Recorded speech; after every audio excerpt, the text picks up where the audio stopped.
Okay, so carbanion, we are talking about the carbanion in today's lecture. So carbanion is a negative charge bearing carbon, okay, and it is sp3 hybridized. और इसमें 3 bond होते हैं carbon पे, एक negative charge होता है, pyramidal shape होता है, ज्योमेट्री होती है उसकी, and there is again different type of carbanion, primary, secondary, tertiary carbanion, that all depend upon the negative charge bearing carbon attached to the different number of carbon. Okay, if the negative charge carbon attached to only one carbon, so this is called as the primary. Okay, if there is a 2 alkyl group attached to the negative charge bearing carbon, so this is called as secondary. If carbon having a negative charge and attached with the 3R, so this is called as a tertiary carbanion. And tertiary carbanion stability, it's decreases due to the more substitution. Okay, जहां पे ज्यादा are होते हैं वहां का जो stability होती है वो बहुत ज्यादा कम हो जाएगी due to the plus I inductive effect of the R, है ना। तो इस वजह से हम देखेंगे कि ये जो टर्शियरी कार्बनियन है ये सबसे ज्यादा अनस्टेबल है देन सेकेंडरी से प्राइमरी थोड़ा ज्यादा स्टेबल है और सबसे ज्यादा स्टेबल होता है मिथिल कार्बनियन। अब देखो, जिस तरह से कार्बोकैटायन को हमने स्टडी किया था और कार्बोकैटायन में जो टर्शियरी कार्बोकैटायन था वो ज्यादा स्टेबल था क्योंकि वहां पे पॉजिटिव चार्ज होने की वजह से वो था इलेक्ट्रोफिलिक, बट यहाँ पे नेगेटिव चार्ज होने की वजह से ये नेगेटिव चार्ज यहाँ पे देख रहे हैं हम, और ये जो आर है, आर भी क्या करेगा due to the plus I inductive effect, it shift their electron, इसके जो इलेक्ट्रॉन है बॉन्डिंग एज टुवर्ड कार्बन चले जाएंगे और इस वजह से इलेक्ट्रॉन रिपल्शन हो जाएगा और इसकी अनस्टेबिलिटी बढ़ जाएगी। तो इस वजह से जो है tertiary carbanion become to be unstable, okay, as compare to secondary and then primary and then middle carbanion. ठीक है, इस तरह से देन कार्बनियन को किस तरह से जनरेट किया जाता है, देखो, ये group attach to the carbon without its electron pair. ठीक है, अब जैसे कि यहाँ पे देखेंगे, यहाँ का प्रोटॉन अगर कोई बेस एब्स्ट्रैक्ट कर लेता है तो ये जो प्रोटॉन है ये यहाँ का हाइड्रोजन एज अ प्रोटॉन करके यानी कि H पॉजिटिव करके यहाँ से चला जाएगा, जो कि हम यहाँ पे देख रहे हैं। और जैसे ये H पॉजिटिव करके चला जाएगा तो दोनों भी इलेक्ट्रॉन यहाँ के शिफ्ट हो जाएंगे ये वाले R की तरफ, तो हमें इस तरह से कार्बनियन मिलता है। ठीक है, ये वाला।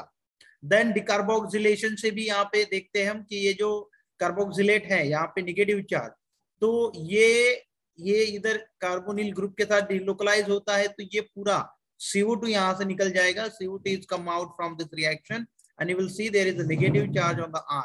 So in this way again we can generate the negative means carbanion here. Then one of the method is the negative ion added to the carbon-carbon double bond or triple bond. You can see here there is a nucleophile. Why negative is the nucleophile is attack on this double bond. So you can see here, तो यहाँ के ये जो negative charge है ये कोई एक carbon को यहाँ पे दे देगा, तो नेक्स्ट जो बॉन्ड है यहाँ का पाई बॉन्ड, तो ये इस कार्बन पे ओपन अप हो जाएगा। तो हमें यहाँ पे देखने को मिलता है कि यहाँ पे एक नेगेटिव चार्ज जनरेट होता है और ये जो Y है इस ये वाले कार्बन को अटैच होता है। ठीक है, तो इस तरह से हम अगर यहाँ पे देखते हैं तो ये जो है यहाँ पे फिर से कार्बनियन प्रोड्यूस हो गया है। ठीक है, ये एक मेथड होती है। देन हेटेरोलिसिस मेथड होती है जिसमें कि हेटेरोलिसिस यानी कि different type of ion is form during the bond breaking. Okay, तो हेटेरोलिसिस यानी कि ये वाला कार्बन देखो आप, ये और ये वाला hydrogen different type of item है, डिफरेंट इलेक्ट्रोनेगेटिविटी है, और इस वजह से यहाँ पे जो ब्रेकिंग होती है ये हेटेरोलिसिस ब्रेकिंग हो जाएगी। तो यहाँ पे जो है ये जो NH2 है, NH2 एज अ बेस, ये जो है ना बेस करके एक्ट होता है, तो ये वाले हाइड्रोजन को एब्स्ट्रैक्ट कर लेगा क्योंकि ये एसिडिक होता है। तो ये हाइड्रोजन जैसे ये NH2 के साथ में जाता है तो ये बन जाता है NH3। ठीक है, और नेगेटिव चार्ज जो है from this bond is come on this carbon. Okay, so you can see here there is a negative charge on this carbon and this is act as to be nuclear anion, that is called as carbanion. Okay, this is the one of the method. Then their stability of carbanion, stability को हमने अभी study किया according to their number of R substituent to the carbon having a negative charge. तो इस वजह से हम देखते हैं कि जितने नंबर ऑफ अल्किल ग्रुप यहाँ पे इंक्रीज हो जाएंगे, अल्किल ग्रुप इंक्रीज होते हैं तो क्या होगा, इलेक्ट्रॉन डोनेटिंग ग्रुप जो है, जिसे अल्किल ग्रुप को ही हम क्या कहते हैं, इलेक्ट्रॉन डोनेटिंग ग्रुप कहते हैं, इलेक्ट्रॉन रिलीजिंग ग्रुप भी कहते हैं। यानी कि ये जो R है, ये R जो है इलेक्ट्रॉन दे देता है ये वाले कार्बन को। क्यों देता है, because of their plus I inductive effect. Plus I inductive effect की वजह से ये इलेक्ट्रॉन जो है ये इस कार्बन को दे देता है। और अब यहाँ पे कार्बन पे पहले ही एक नेगेटिव चार्ज है और एक आर यहाँ से इलेक्ट्रॉन को दे रहा है, मतलब इसकी अनस्टेबिलिटी और ज्यादा हो जाएगी। ठीक है, तो इस वजह से जितने नंबर ऑफ अल्किल ग्रुप वहां पे देखने को मिलेंगे उतनी ज्यादा उसकी अनस्टेबिलिटी होगी, और जितने कम वहां पे अल्किल ग्रुप होंगे उतनी ज्यादा स्टेबिलिटी होगी। तो यहाँ पे हम देख रहे हैं कि ये वाला जो है ये मिथिल कार्बानायन है जहाँ पे नेगेटिव चार्ज है और कोई कार्बन अटैच नहीं है ये वाले कार्बन को। ठीक है, तो इस वजह से ये जो मिथिल कार्बानायन जो है मिथिल कार्बानायन, तो ये मिथिल कार्बानायन सबसे ज्यादा स्टेबल होता है एज कंपेयर टू अदर कार्बानायन, जिसमें कि प्राइमरी अगर हम देखते हैं यहाँ पे एक ही अल्किल ग्रुप है जो कि इस कार्बानायन को डिस्टेबलाइज यानी कि अनस्टेबल कर रहा है उसको। देन सेकंड यहाँ पे सेकेंडरी में हम देखेंगे तो दो अल्किल ग्रुप है जो अनस्टेबल कर रहे हैं ये वाले कार्बन को। यहाँ पे टर्चरी में देखेंगे हम तो यहाँ पे तीन अल्किल ग्रुप है जो कि इस कार्बानायन को अनस्टेबल कर रहे हैं। तो number of alkyl group is more, so instability is more. ये सिंपल सी चीज है इसमें, जिसने की on the base of inductive effect को हम समझ सकते हैं interfere into the stability of carbanion. Okay, carbanion को जैसे कि हम यहाँ पे ट्रेंड देखेंगे कि tertiary order of the stability is usually to opposite of the carbocation. मतलब जिस तरह से कार्बोकैटायन होता है कार्बा और फ्री रेडिकल होते हैं, ये दोनों भी इलेक्ट्रोफिलिक होते हैं सेंटर, बट यहाँ पे कार्बन पे नेगेटिव चार्ज होने की वजह से ये न्यूक्लियोफिलिक सेंटर है। ठीक है, तो अल्किल ग्रुप जो है पहले इलेक्ट्रॉन यहाँ पे होते हैं कार्बन पे और अल्किल ग्रुप की वजह से और इलेक्ट्रॉन आते हैं, तो इलेक्ट्रॉन इलेक्ट्रॉन रिपल्शन होता है। बट यही चीज जो हमने देखी कार्बोकैटायन में, जिसमें कि कार्बन पे होता है पॉजिटिव चार्ज, और इस पॉजिटिव चार्ज यानी कि इलेक्ट्रोफिलिक सेंटर, और इस इलेक्ट्रोफिलिक सेंटर को अगर आर इलेक्ट्रॉन दे देता है तो ये इसमें स्टेबिलिटी प्रोड्यूस करता है। बट यहाँ पे कार्बानायन में ये अनस्टेबिलिटी प्रोड्यूस करता है। ठीक है, तो this is the trend for the instability और stability of the carbanion. Then resonance effect किस तरह से इन्वॉल्व होता है, जैसे कि लोकलाइज चार्ज हो, कौन सा भी चार्ज हो, लोकलाइज पॉजिटिव हो नेगेटिव हो या रेडिकल हो, they are always unstable compare to the delocalize charge, है ना।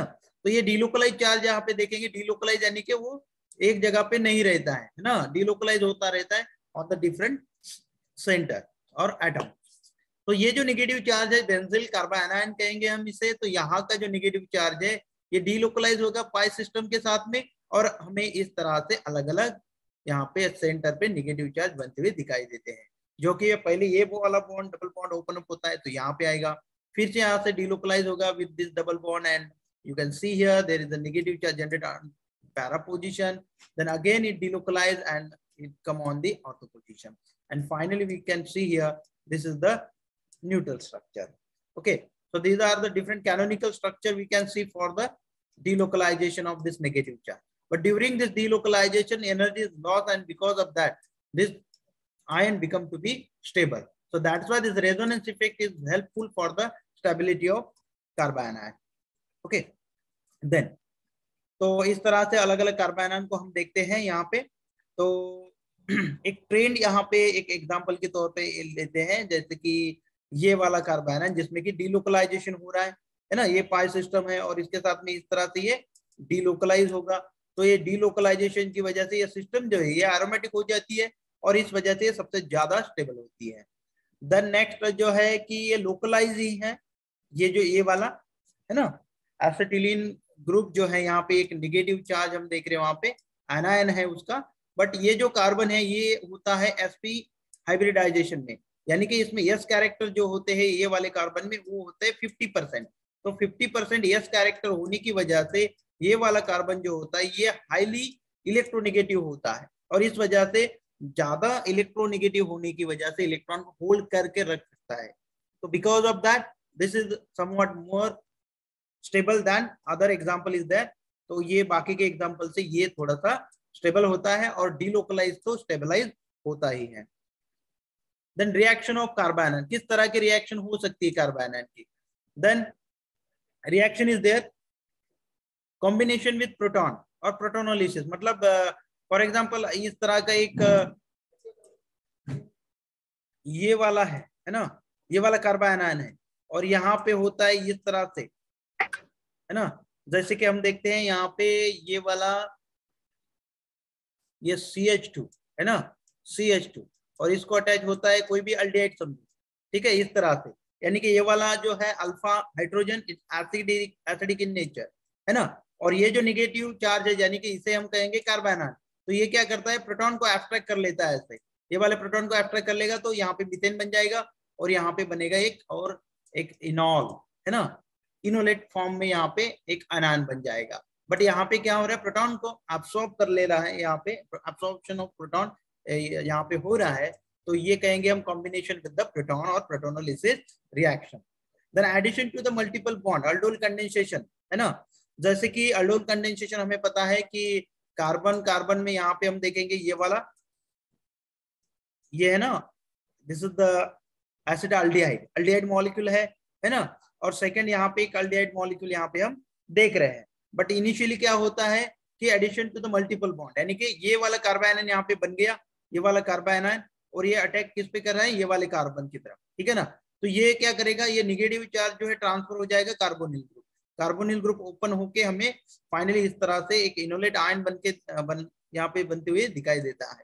तो इस तरह से ये अल्डोल कंडेंसेशन जो रिएक्शन होती है, इसमें हम देखते हैं कि एक अल्डिहाइड ग्रुप, दोनों भी अल्डिहाइड ग्रुप के बीच में रिएक्शन होती है, बट दोनों भी अल्डिहाइड एक जैसे होने की वजह से रिएक्शन तो हो नहीं सकती। तो that's why one of the aldehyde is converted into the anionic form और न्यूक्लियोफिलिक फॉर्म। तो इस वजह से क्या होता है, एक जो अल्डिहाइड होता है वहां से एक प्रोटॉन को एब्स्ट्रैक्ट किया जाता है, और वो वाला अल्डिहाइड कन्वर्ट होता है कार्बोनाइन में और न्यूक्लियोफाइल में, ठीक है। कार्बोनाइन को ही न्यूक्लियोफाइल कहते हैं क्योंकि नेगेटिव चार्ज होता है और वो डोनेट कर सकता है किससे, इलेक्ट्रोफिलिक सेंटर को, तब जाके उसे हम न्यूक्लियोफाइल कह सकते हैं। तो ये वाला जो है, जैसे कि अल्डोल कंडेंसेशन में हम यहाँ पे देख रहे हैं कि ये वाला जो अल्डिहाइड है ये एक्ट होता है न्यूक्लियोफाइल, और ये अटैक करता है अनदर अल्डिहाइड के ऊपर, और इस तरह से ये अल्डोल कंडेंसेशन रिएक्शन शो करता है। तो इसे कहेंगे हम addition to the multiple bond, ठीक है। Then alkylation of acido acidic ester, ठीक है। कार्बोनाइन मतलब ये जो है एसिडो एसिडिक ईस्टर जो है, यहाँ का प्रोटॉन एसिडिक होता है, इसको अट्रैक्ट करने के बाद यहाँ पे निगेटिव चार्ज जनरेट होता है इस तरह से। तो ये बन गया है कार्बोनाइन, है ना, ये भी कार्बोनाइन ही बन गया। अब ये कार्बोनाइन क्या करेगा, किसी इलेक्ट्रोफाइल के साथ में रिएक्ट हो जाएगा। तो यहाँ पे मिथिल आयोडाइड है, तो मिथिल आयोडाइड के साथ में रिएक्ट होने के बाद ये वाला जो मिथिल ग्रुप है, it goes to this carbon, and you will see there this type of product is formed. This is called as alkylation. Okay, so this is the alkylation of aceto-acetic ester. तो इस तरह से जो है aceto-acetic ester का यहाँ पे alkylation होते हुए हमें दिखाई देता है। So this is the one of the reaction for the carbanion. Then elimination reaction, ठीक है। अब elimination की reaction भी एक one of the example इसमें हम देखते हैं। जैसे कि अब ये जो है ये वाला ग्रुप, ठीक है। अब इसमें जो है ये वाला जो कार्बन है, इस कार्बन पे एक है CH ग्रुप, और बाकी के दो जो कार्बन यहाँ पे तो दो Cl2 है, हाईली इलेक्ट्रॉन नेगेटिव, और यहाँ पे जो कार्बन है उसको अटैच है 3CF3, है ना। यानी कि ये भी हाईली इलेक्ट्रोनेगेटिव है ना, इलेक्ट्रॉन विड्रॉइंग ग्रुप, ये दोनों भी इलेक्ट्रॉन विड्रॉइंग ग्रुप। अब ये ज्यादा इलेक्ट्रॉन विड्रॉइंग ग्रुप होने की वजह से ये वाला जो है हाइड्रोजन एसिडिक होता है। तो ये इजीली यहाँ पे ये जो देख रहे हैं हम इथॉक्सी, है ना, इथॉक्सी ग्रुप, तो ये एज अ बेस इस प्रोटॉन को एब्स्ट्रैक्ट कर लेता है, ठीक है, and it convert into this type of carbanion. अब ये वाला कार्बोनाइन बन गया। अब ये वाले कार्बोनाइन से क्या होता है कि यहाँ पे इलिमिनेशन हो जाएगा। इलिमिनेशन होना यानी कि न्यू एक पाई बॉन्ड वहां पे फॉर्म होता है, ठीक है ना।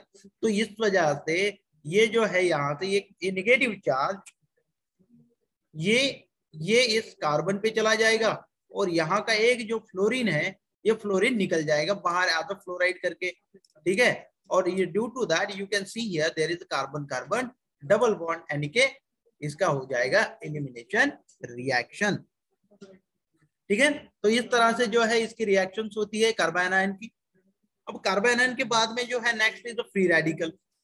ओके, अब फ्री रेडिकल क्या होता है कि एक कार्बन पे ऑड नंबर ऑफ इलेक्ट्रॉन होते हैं, ऑड नंबर ऑफ, यानी कि 1 इलेक्ट्रॉन यहाँ पे हमें दिखाई देता है। 3 बॉन्ड हो जाएंगे और 1 इलेक्ट्रॉन होगा, ठीक है। ये भी sp3 हाइब्रिडाइज में ही होता है, और यहाँ पे जो है ये जो एक ऑर्बिट होती है इसमें 1 इलेक्ट्रॉन होता है। तो हम यहाँ पे देखते हैं कि ये वाला जो कार्बन है जिसमें कि एक इलेक्ट्रॉन दिख रहा है यानी कि फ्री रेडिकल है, इसको फ्री रेडिकल कहते हैं। और इस तरह के जो आए, इस तरह का जो इंटरमीडिएट, ये भी एक इंटरमीडिएट ही है, यहाँ पे ऑड नंबर ऑफ इलेक्ट्रॉन। तो ये जो एक इलेक्ट्रॉन होता है, तो इस वजह से अगर हम कार्बन को पूरा स्टडी करते हैं तो टोटल नंबर ऑफ इलेक्ट्रॉन यहाँ पे होते हैं 7 आफ्टर द बॉन्ड फॉर्मेशन, है ना। इस कार्बन के ऊपर कितने इलेक्ट्रॉन होते हैं? 7 इलेक्ट्रॉन, यानी कि 2 यहाँ के, 2 यहाँ के हो गए 4, 2 यहाँ के, टोटल हो गए 6, और ये वाला इलेक्ट्रॉन, तो 7 इलेक्ट्रॉन हो गए। And this again become to be electron deficient. यहाँ पे एक इलेक्ट्रॉन की जरूरत है फॉर द ऑक्टेट कंप्लीट, है ना। So that's why this is also called as electrophilic in nature. मतलब ये जो फ्री रेडिकल है ये सेम बिहेव करता है लाइक अ कार्बोकैटायन, है ना। कार्बोकैटायन में हमने देखा था कि कार्बन पे होता है पॉजिटिव चार्ज, कार्बन पे होता है पॉजिटिव चार्ज, तो ये हो गया कार्बोकैटायन, ठीक है। और यही कार्बन पे अगर होता है एक सिंगल इलेक्ट्रॉन, तो यहाँ पे होता है ये फ्री रेडिकल, ठीक है। ये सिंगल इलेक्ट्रॉन है यहाँ पे, यानी कि हम क्या कहेंगे, यहाँ पे 2 इलेक्ट्रॉन की जरूरत है मुझे, टोटल नंबर ऑफ इलेक्ट्रॉन 6 है, और यहाँ पे टोटल नंबर ऑफ इलेक्ट्रॉन 7 है। यहाँ पे 1 इलेक्ट्रॉन की जरूरत होती है और यहाँ पे 2 इलेक्ट्रॉन की जरूरत होती है for complete their octet. So that's why both species, ये दोनों भी स्पेसीज जो है ये इलेक्ट्रोफिलिक स्पेसीज होती है। इसमें इलेक्ट्रॉन की डिफिशियंसी होती है, इसको इलेक्ट्रॉन की रिक्वायरमेंट होती है for complete their octet. Okay, तो ये सारी चीजें होती है। यहाँ पे हम देखेंगे carbon is sp2 hybridized with 1 electron in a p orbital, okay, stabilized by the alkyl substitution। मतलब इसकी भी स्टेबिलिटी टोटली कार्बोकैटायन की जैसे ही है, यानी कि जितने नंबर ऑफ अल्किल ग्रुप वहां पे होंगे उतनी ज्यादा स्टेबिलिटी इस फ्री रेडिकल की हमें देखने को मिलती है। तो इस तरह से अगर हम ट्रेंड को स्टडी करते हैं तो देखेंगे कि यहाँ पे जो टर्चरी फ्री रेडिकल है ये ज्यादा स्टेबल होगा as compare to secondary, and then secondary ज्यादा स्टेबल होगा as compared to primary, and finally methyl free radical is highly unstable because of no any alkyl group attached to the methyl radical। okay, तो इस तरह से जो है इसकी stability को हम समझ सकते हैं। यहाँ पे ट्रेंड देख सकते हैं कि देखो यहाँ पे ये जो है टर्चरी फ्री रेडिकल जिसमें कि एक इलेक्ट्रॉन है, ये वाला कार्बन इलेक्ट्रॉन डेफिशिएंट है, और यहाँ पे हर एक अल्किल ग्रुप स्टेबलाइज करने के लिए यहाँ पे कंट्रीब्यूट करता है। तो इस वजह से जितने ज्यादा नंबर ऑफ अल्किल ग्रुप यहाँ पे होंगे उतनी ज्यादा स्टेबिलिटी इस फ्री रेडिकल को देखने को मिलती है। तो इस तरह से हम यहाँ पे देखेंगे तो टर्चरी रेडिकल में हम यहाँ पे देखते हैं कि 3 मिथिल ग्रुप है, सेकेंडरी में 2 मिथिल ग्रुप है, प्राइमरी रेडिकल में 1 मिथिल ग्रुप है, और मिथिल रेडिकल में यहाँ पे कोई अल्किल ग्रुप यहाँ पे नहीं है। तो ये जो है ये लिस्ट स्टेबल, यानी कि बहुत ज्यादा कम स्टेबिलिटी इसकी होती है, और ये जो है सबसे ज्यादा स्टेबिलिटी टर्चरी रेडिकल की होती है।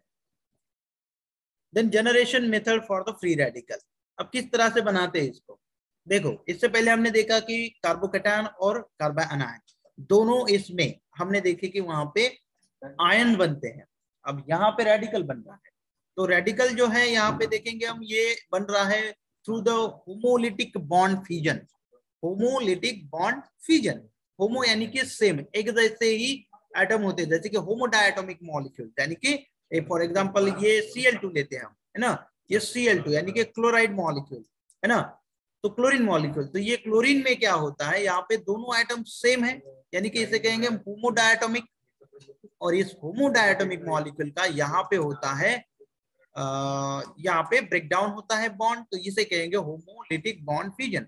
और इस वजह से दोनों के एटॉमिक नंबर सेम है, इलेक्ट्रोनेगेटिविटी सेम है, दोनों के बिहेवियर सेम है, तो इस वजह से after breaking a bond they take the equal number of electron with them, दोनों भी एक एक इलेक्ट्रॉन लेके बॉन्ड को ब्रेक कर देंगे, जिससे कि होमोलिटिक बॉन्ड फ्यूजन कहते हैं। And after breaking this bond you can see here there is radical is formed along with the single electron। then for example here chlorine molecule, okay, ये chlorine है, इसका आप लोगों ने देखा है chlorination of chain reaction of alkane में, जिसमें कि क्लोरीनेशन होता है through the chain reaction, chain mechanism. और इसमें जो है फर्स्ट स्टेप जो होती है जनरेशन ऑफ फ्री रेडिकल होती है, यानी कि इनिशिएट होती है वहां पे स्टेप। तो ये जो है Cl2 molecule it convert into the Cl radical, ठीक है।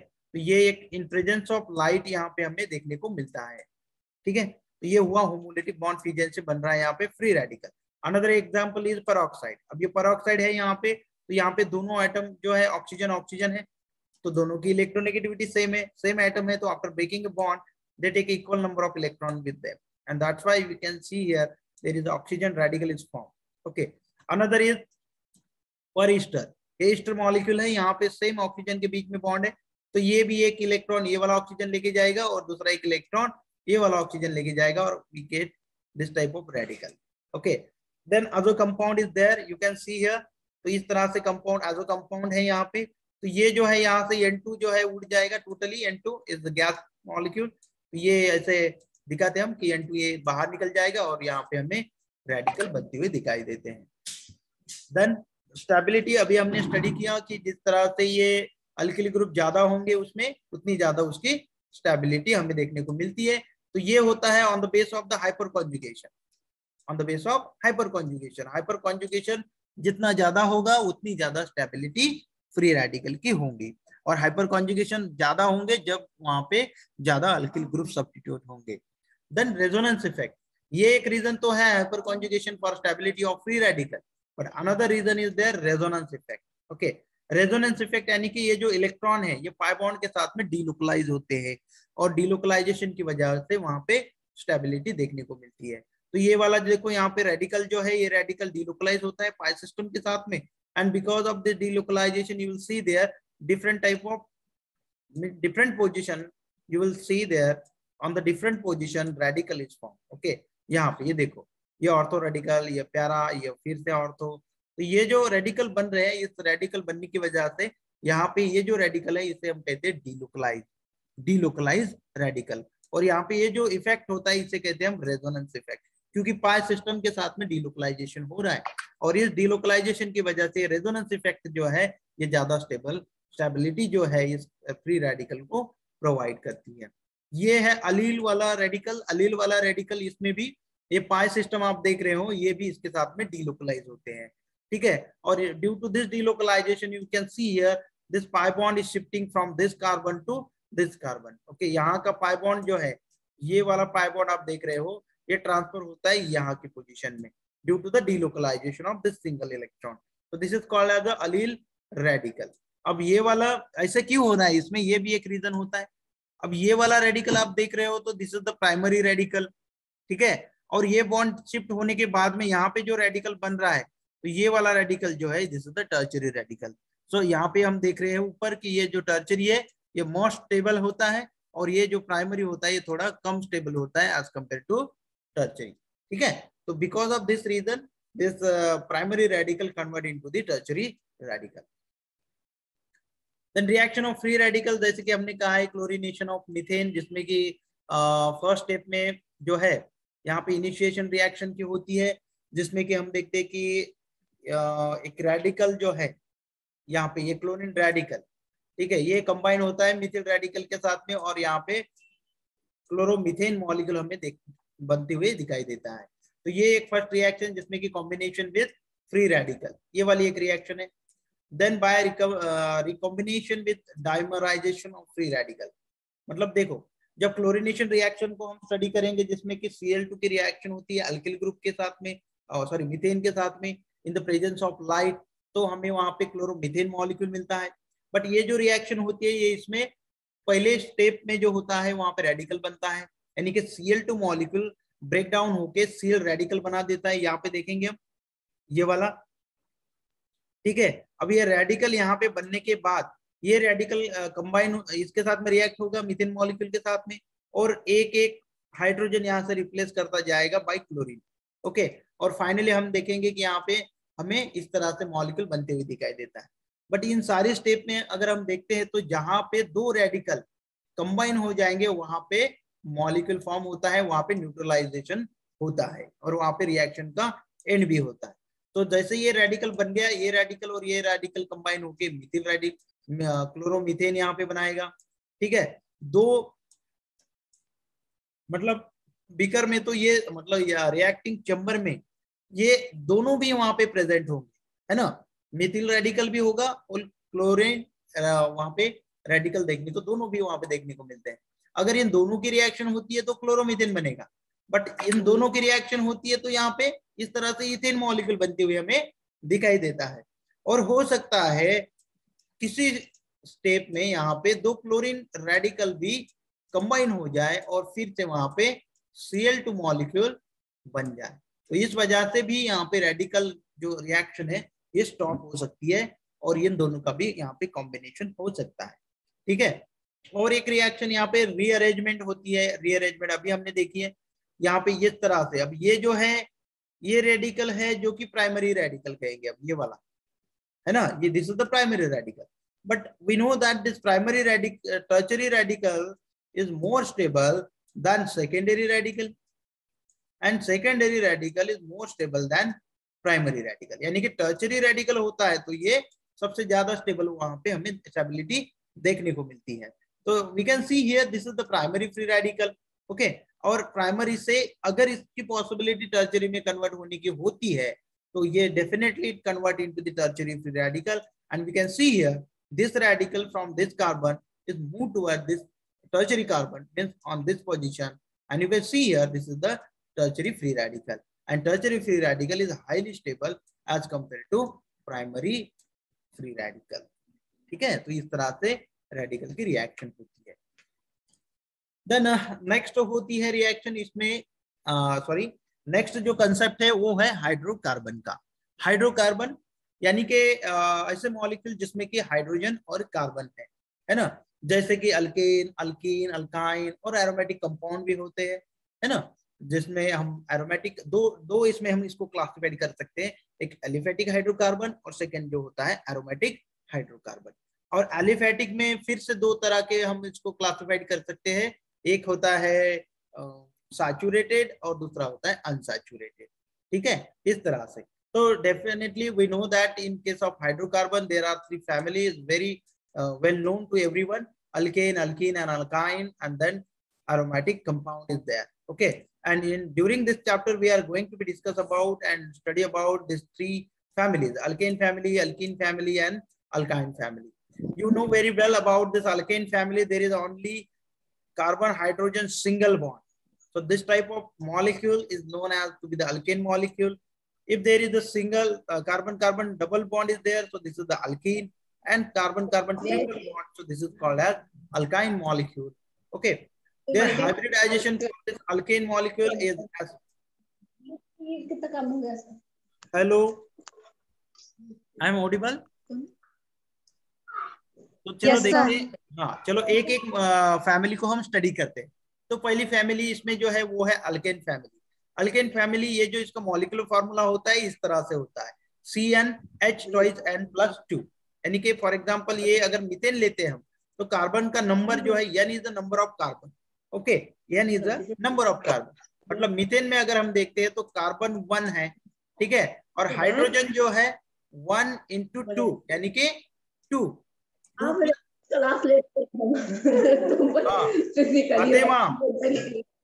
फातिमा अपना माइक म्यूट करो वरना आप क्लास से बाहर निकल जाओ। सर। हाँ सर, ये स्क्रीन एक ही जगह अटक गई है क्या? हाँ, चेंज नहीं हो रही स्क्रीन। स्क्रीन चेंज नहीं हो रही सर, आपने स्क्रीन शेयर ठीक है ना, ये बीच में बात मत करो ना, फिर ऐसा बोलो ना कुछ प्रॉब्लम है तो। चलो ठीक है, ये देखो मैं फिर से यहाँ पे शेयरिंग करता हूँ।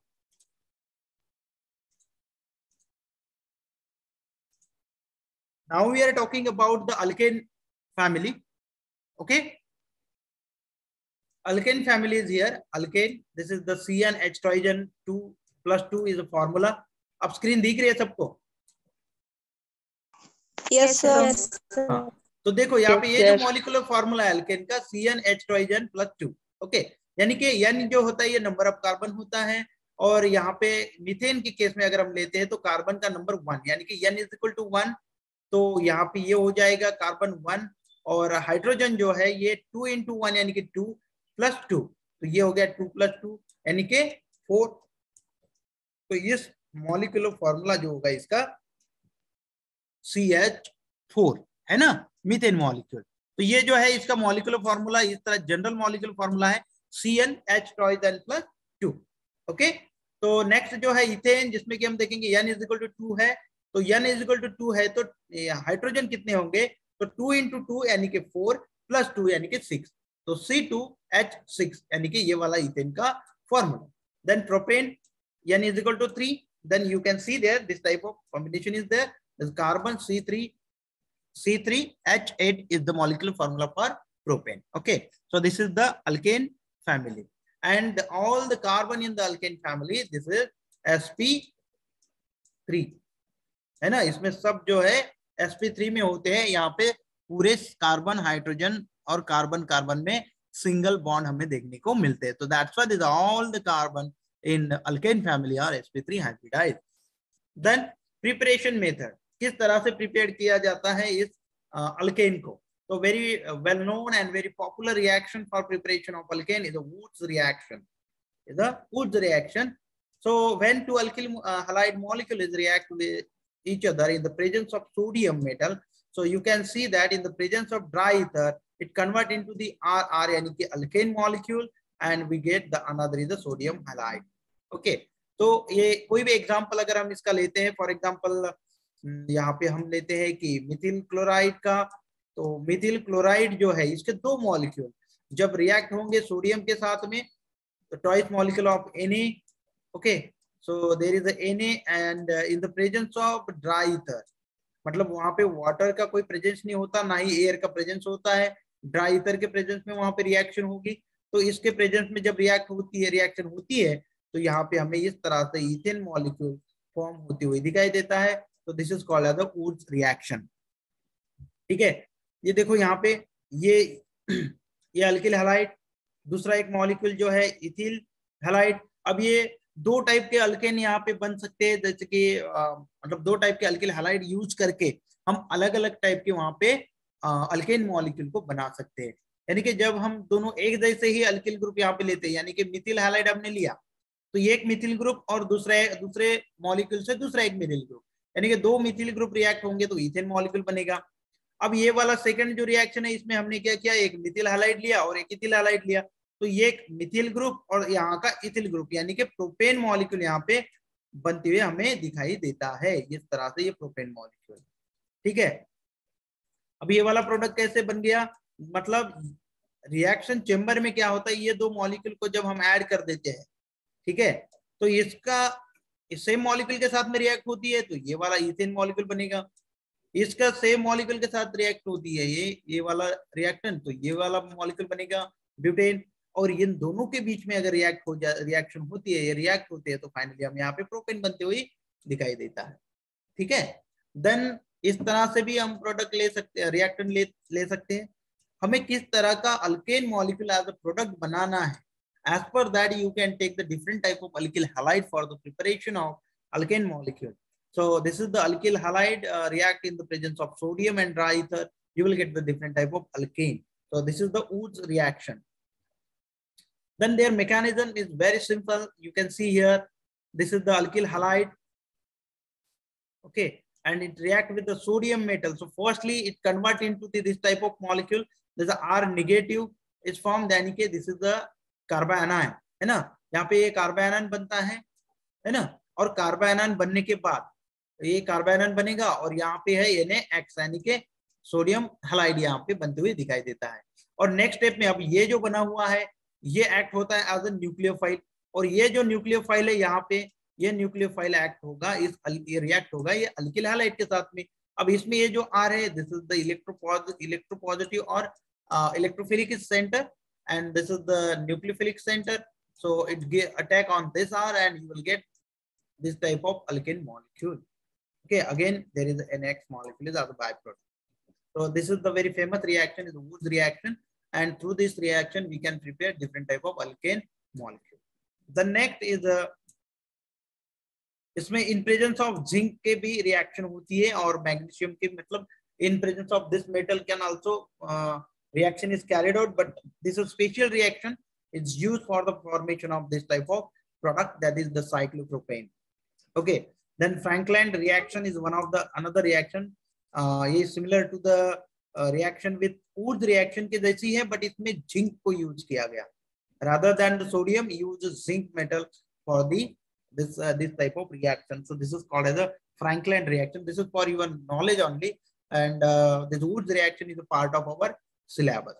Okay, so preparation method. Then second one is the Corey-House synthesis method for the preparation of alkane molecules. So you can see here, this is the alkyl halide react lithium metal in presence of the ether, and you can see here that the organolithium is formed.